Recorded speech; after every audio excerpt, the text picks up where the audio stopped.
welcome to another video. So, an update lang on this Lexus, yung ES350. Officially, this car is ours. Kasi dati, sa kabilang bahay yun, kila father-in-law. So, history muna of this car, we bought this brand new 2016. Sa father-in-law ko, binili niya. At that time, he wanted medyo luxury na kotse daw for him, for himself. He was enjoying cars that time. Pero ngayon hindi na. So ito yung unang-unang kotseng binili niya for himself during that time, back in 2016. Straight from casa. So, but today, officially, binigay niya na sa atin to. So, tayo na ang gumagamit. Ako na ang responsible officially. Although before naman, ako nagpapagawa dyan. Pero kung sino-sino gumagamit sa bahay, no? Ang kapalit nun, itong sa Everest natin, sinwap ko sa kanya. Sabi kasi niya, they needed daily car dito sa bahay na pangharabas nila. So, ito na. So, hindi na sa atin to. Sa kanila na. And today, papaalis ko yung wrap nito dahil ayaw nilang nakarap. Dahil delikado raw sa LTO. Mainit ang LTO ngayon. So, Alvin, our tinter, is coming over. And I asked his help para alisin yung wrap nito mamaya. Actually, si Fox, nandito rin. Andun sa bench natin. So, he's doing some work. Pakita ko sa inyo. Pero yun, Alvin is coming over here today. So for this video, ititint natin to ng medium black na ceramic. Kasi ang tint nito is from stock pa, from casa. Back in 2016, sira na yung likod. Ayan o. So nagbabubbles na sa likod. So nakikita ko lagi, ayan. Kasi dinadala ko na ng office to. Ayan, nagpipil na. So papaalis natin yan kay Alvin. Ayun, no? So, already a proud owner of the ES350. So much plans for this one. After the tinting, papadetail natin yan yung labas. Just to bring back the shine. Dami na rin gas-gas kasi, no? Tapos, meron din tayong plate cover. Andyan si Fox. Papakabit na natin dahil wala pa. Bumili na ako ng plate cover. Just to give protection dito. So, yan ang problema. Pag walang cover yan, nayuyupi-yupi. Oh. Diba? Pangit tingnan. So, Fox is here on our 124. Nakabaklas yung mga upuan dahil tinanggal na natin yung blue na matting. Dahil naka-blue na mats yan before, gray ang loob. So, pinalitan na natin ng gray interior. Yun, oh. Gray na siya. Oh. Thank you, Easy. Binigay ni Easy sa atin yan for free. Our good friend, Easy. Pinashampoo ko na rin. So, Fox is here to install the carpet para lang mas bumagay. Parang mas bumabagay naman. Ayun, naka-sound deadening yan and everything. Yun. But, may problema na naman tong si 124. Aircon naman. Tong kotse talaga na to. Laging nagpapalambing, no? So, sila ang aircon, kahapon ko lang nalaman. Well, actually dati, pag ginagamit mo yan, nawawala. So, biglang magkakaroon. Pero kahapon totally nawala na siya. So, may kilala naman si Fox na mag-aircon. Papuntahin na lang natin para ma-diagnose. Kasi ito, hindi ko pa naman napapalitan ng compressor nito. Since nakuha ko siya, yung condenser, yung evaporator napalitan na natin pero second hand. Yan. So, wala pa naman tayong ginagalaw dyan. Kumbaga, ni-recharge lang naman. No? Kaya it's time. Inasabi pag luma. Talagang isa-isa mo bubuin habang ginagamit mo. So, excited for today. And basa, oh. Basa pa rin, ano? Kaya galing yun. May konting basa pa rin kami dito, pero nabawasan na. Pero, gray matting na. Si 124. So, yung leak, dito na lang kami may problema. Yung kabila kasi na-address na namin. So, baka kailangan namin bumili ng sealant. Sabi ni Boss Fox, sa Agila, maganda raw gamit nila. Sakto, meron dito sa Libis na Agila. Yung windshield natin na brand new, doon galing yun actually. Doon natin pinakabit sa kanila.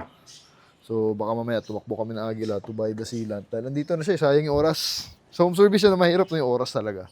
So you really want to maximize the time. The work habang andito. Para mas maraming nagagawa. Kasi ang bayad syempre sa service per punta. Tapos itong brake switch natin, kakabit na rin yan. Nakabili na tayo kay Evelyn. Dahil sira, kakabit na rin niya. Alright, So, actually, ito yung mga gusto kong videos talaga na ginagawa. Yung mga pagawa videos natin. Na-excite lang ako because I can see the progress. Tapos dito sa bahay, no? Yan, alright. So, I'm waiting for Alvin para makabit na yung tint nitong ni Lexus.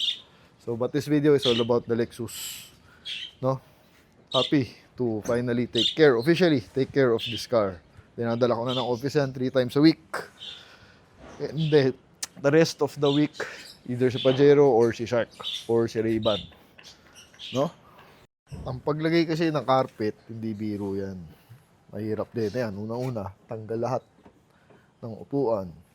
Tapos, carefully, manually, finifit. So, mahirap i-DIY yan. At ako, hindi ako marunong mag-DIY. Pwede, destroy it yourself. Pag ako gagawa niyan, masisira ko yan for sure. Kaya kailangan natin ng mga professional services like Fox sa mga bagay na ganyan. Ayan o, parang mas bagay naman. Magmamatch sa sidings and sa upuan. Ito rin yung binili nating plate cover na transparent acrylic for the Lexus. Fox, pakabit ito mamaya dun sa Lexus. Plate cover lang. Para dito. Sa plate cover natin yan. Habang andyan siya, ikakabit. Ito yung tulo ng foam, oh. Ayun, oh. Yun, oh. Grabe basa. Naipon na. At it's been raining lately kasi. Naipon na. Ay, grabe. Solid. Grabe to.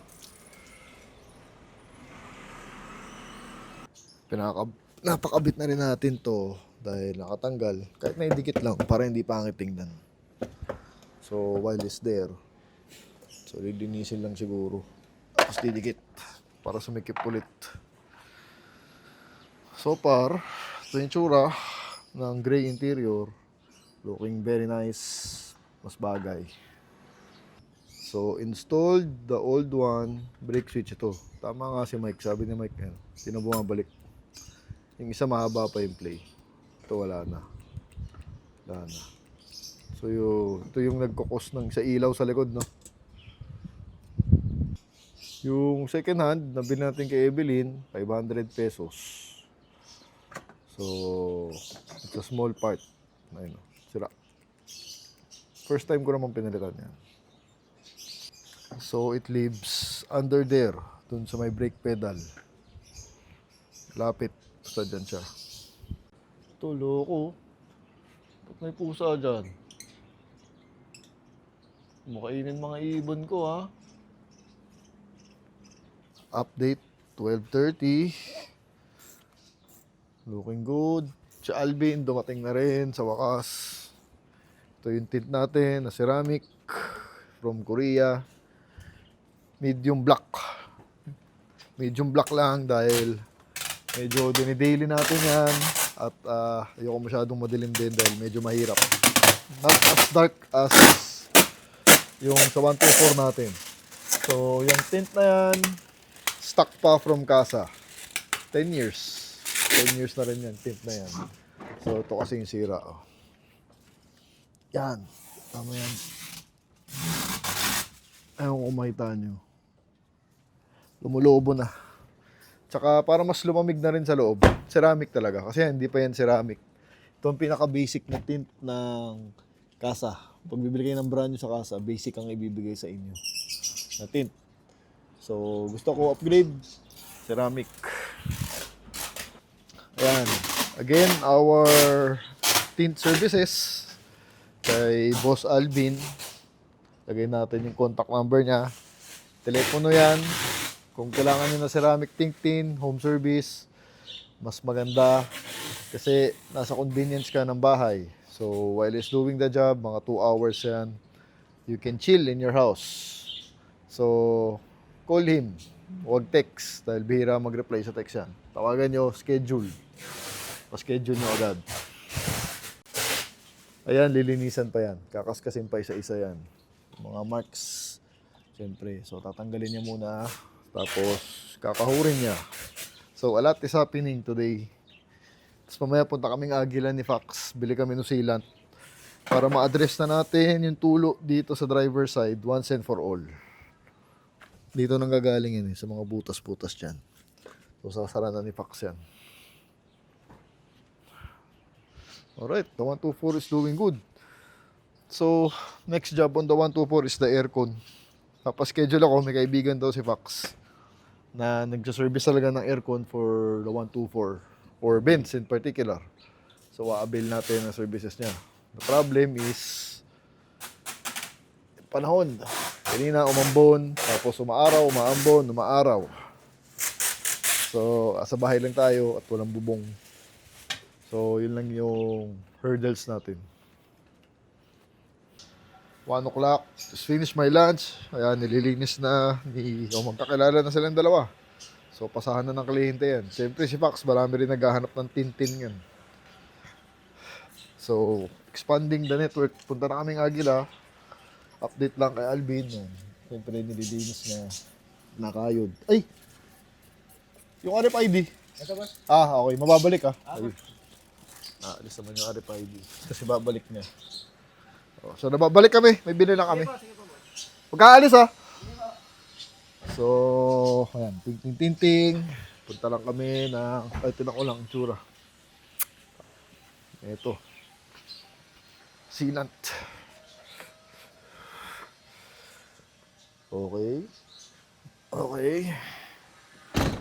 So, bago umalis, kabit na natin yung plate cover. Ayan, si Fox magkakabit. Gang banging, the Lexus. Ito yung plate cover. Nawakan ni Anika. Transparent. Para, bigyan mo isa. One. Galing Para, yan, protected siya. Diba? Laking bagay yan. Para hindi tatamaan ng paa, ng legs.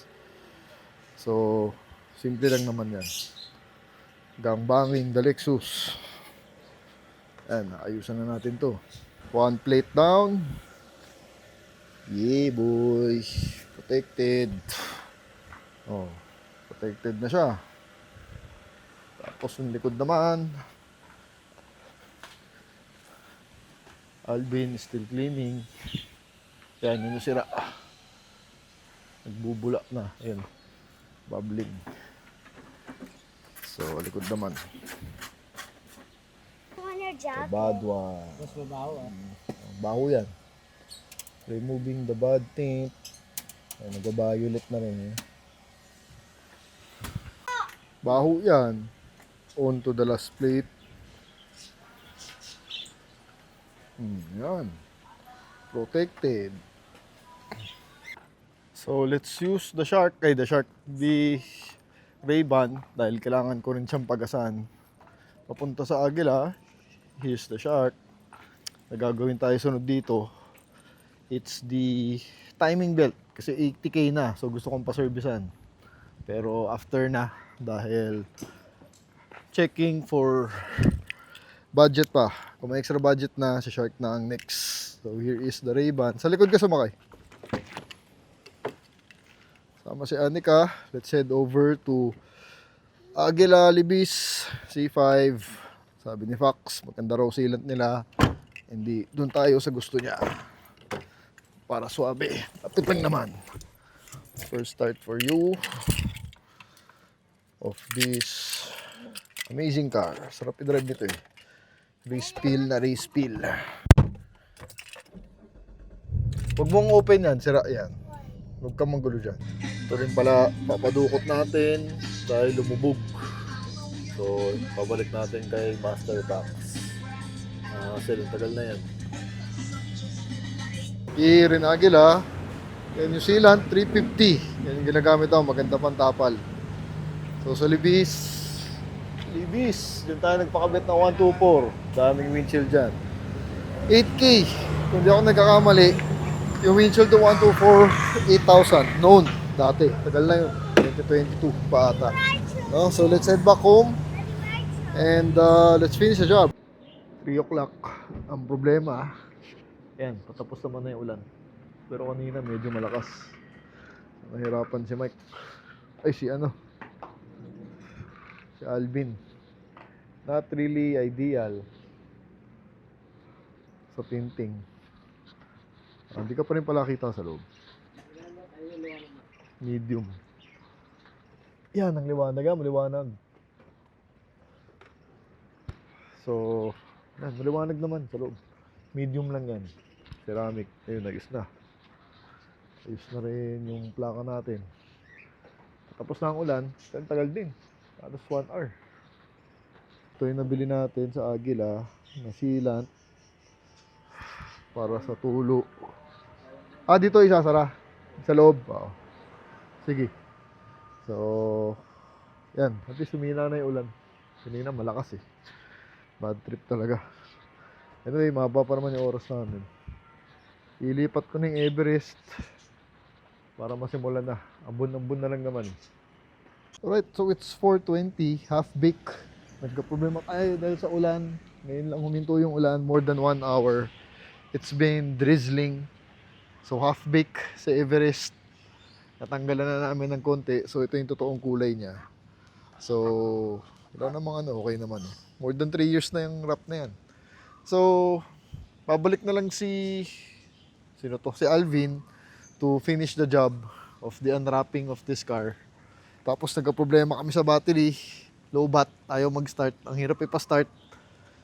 Hindi kaya nung Altis kahit series. So, i-charge ko na lang muna yung battery niya. Ito, charge natin. Meron naman tayong charger dito. Tapos isasalpak namin mamaya ni Fox bago siya umalis.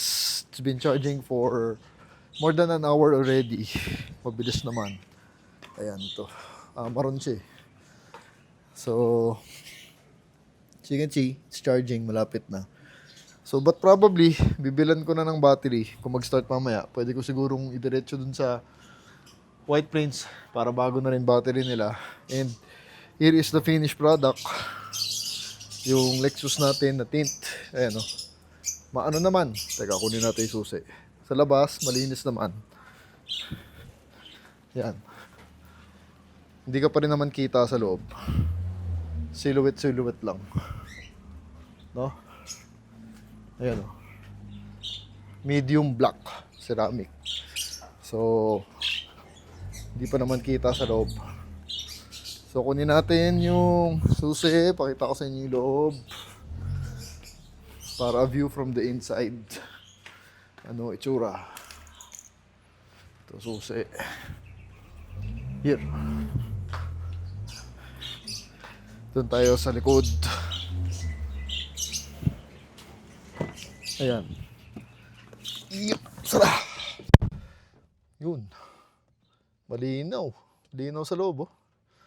So kahit gabi hindi na mahirap yan. Sabi nila sa Lexus, ito yung pinakamaganda sa likod. Yung ride kasi pambos nga to. So laki. Laki ng space. Ito, hindi pa naka-full na harap yan. Medyo nasa gitna yan. So, sabi nila, ito talaga masarap sakyan sa likod. Coming from the riding from the back. Kesa kung ikaw nagda-drive. Mas may enjoy mo raw itong sasakyan. Kung ikaw yung pasahero. So, maybe, pero at least, ayos na yung tint. Wala nang bula. So, 6.5 lang. Again, 6.5. Siyempre, dinagdagan natin. Dahil si Alvin, para i-priority tayo ni Alvin, siyempre. Hindi naman. Meron pa pala, Hindi ko na nakita to. Meron pa palang sunscreen na maliit. Lagay na nga natin. Yan. Yun. Mano-mano. Meron pa pala siyang maliit dito. Ito never pa nagamit. Yan. Ayos. Ganda. Pati ito. Lagay na nga natin to. Ganyan. Mahilig kasi ako sa sunscreen. Yan. Naastigan lang ako. Okay. So, yun. Ito na yung Lexus. Officially, the car is ours. So, kaming tatlo, no? Si Fox, si Alvin, ako. Nabasa ng ulan kanina dahil sa lecheng Everest na yan. Trying to start her. So, that's the Lexus. Excited ako. Paayos yan. Next on the job will be the detailing. Exterior detailing. Para kumintab lang ulit. Siyempre, dapat makintab yan. Dahil it's an executive car. Loving the new tint. Naayos na rin natin yung plate cover. So she's protected, no? So, siguro that's the vlog for today. Simple lang. Another pagawa session for you guys. Thank you for watching. Kung di ka pa naka-subscribe, baka naman help me out. Subscribe ka na just to help the channel. If you like the contents, thank you very much. Two different levels, I cannot relate.